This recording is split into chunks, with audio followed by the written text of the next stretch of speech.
we need to talk about the Milwaukee Bucks.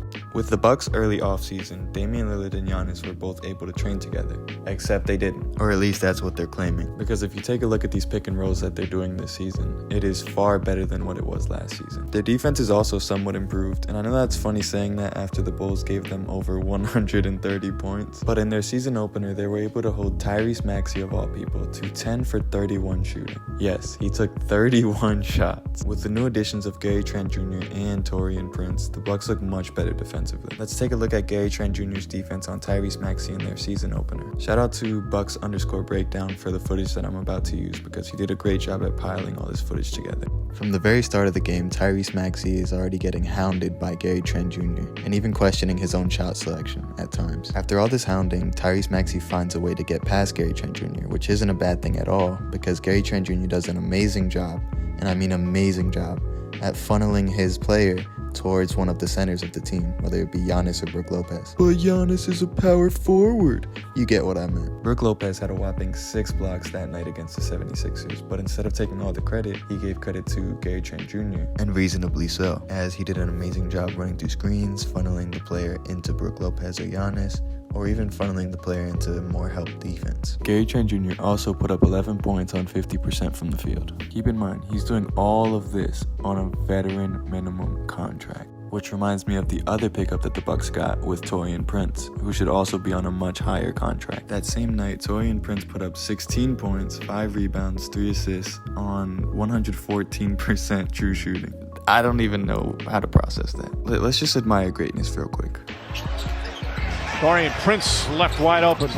And somehow he's just as good defensively as he is offensively. Following Kelly Oubre Jr., keeping his hands active, always looking at the ball. I mean, come on. Dame and Giannis did their thing this game, but we already know that's a given. So let's go right on to the Bulls game. Man, this gave me PTSD. I'm not even gonna lie. Now, I'm not gonna lie to you guys. Bucks Twitter was very negative this day, and I don't blame them, to be honest. But there were a couple of pros to go with the cons, and I'll try to be as unbiased as possible and list some of both. Alright, for starters, Giannis was very locked in that night against the Bulls. Even though the score doesn't reflect it, you can just see in some of these plays, he's everywhere. I mean, everywhere. In this play, for example, he picks up Big Vooch or Big Hooch, whatever you want to call him.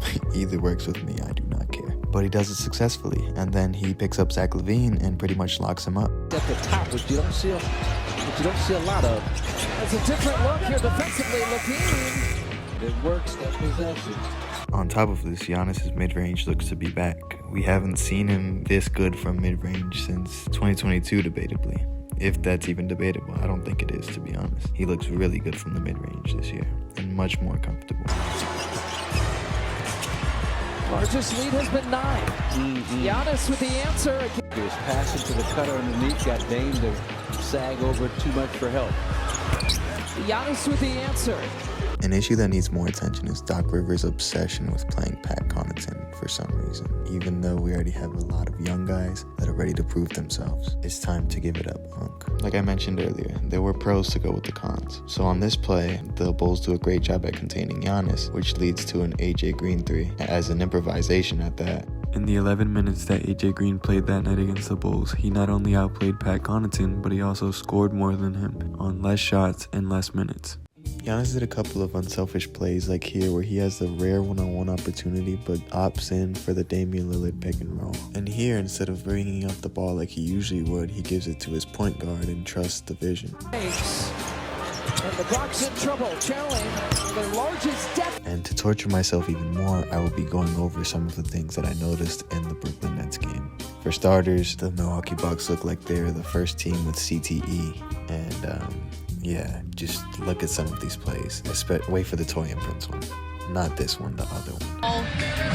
Ben Simmons in the passing lane. Cam Thomas ready. How often have we seen one Lillard, 2 on Giannis. See the moving screen there from Lillard. clearly moving off of that? Extremely difficult to try and slow them down. Green bounces low. Giannis trying to control, cannot. 8. And another turnover. In his 22nd season now. Boom.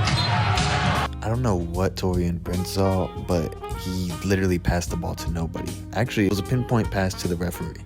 The referee. Surprisingly, Torian Prince actually did pretty bad this game, just in terms of losing his man and throwing crazy passes. And I say surprisingly because he's been playing winning basketball pretty much, and he's really been helping us.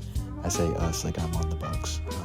Just ignore that. But yeah, the duo of Bobby Portis and Torian Prince against the Brooklyn Nets was just not a winning formula. And I hope that Doc Rivers realizes this and maybe breaks it down in film. Hopefully, he is the coach. I can confidently say that the worst thing that the Bucks did was subbing Pat Connaughton before Giannis Antetokounmpo. And this lineup without Giannis or Dame literally lasted just over a minute. 1 minute. They couldn't survive out there for 1 minute. Schroeder's three off the mark. Claxton the board. Another chance for Brooklyn. Clowney a deep one. He got it. 21-17. Nets lead it in the first. Connaughton a good look. Off. 3 boards in 2 minutes for Claxton. All the way into the cup.